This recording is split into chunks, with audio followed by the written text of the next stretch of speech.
In this video, I'm going to show you how you can fix there was an issue loading maps on Google Maps app. If this video, there was an issue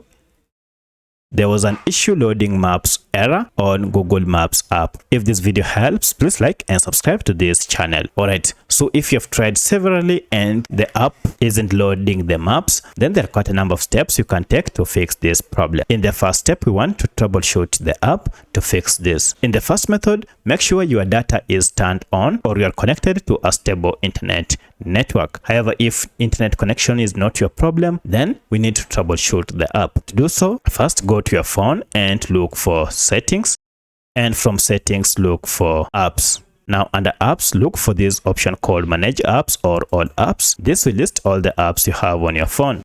From the list, just search for maps, and if you tap on it, this will take you to maps app info page. First go to force stop. This will stop any background activities that might be causing this issue on your app. Then go to clear data and cache and clear cache, and finally clear all data. Now restart your smartphone, and once you have restarted your smartphone, and the app should be able to load and fetch the maps on your app. However, at this point, if you still find the app can't load maps, then go to Google Play Store or App Store and find out if we have any settings on Google Maps app, and find out if we have an update on Google Maps app. Here, update your app to the latest version to fix this. In most cases, this should fix your problem. However, if you still can't access or get maps, then check and see if you're using any VPN app. Turn it off to fix this problem or uninstall it, as this might be the reason you are experiencing this challenge. However, even after trying all this, if you can't still use your maps, then most likely the problem is with Google Maps app itself. Mostly, Google Maps might have experienced internal server error. For that, wait after some few minutes, and now if you open your Google Maps app, everything should be up and running without any issue. So let me know which of this was able to fix your problem. If you have any other question, kindly let me know in the comment section. Otherwise, thanks for watching, and let's meet in the next video.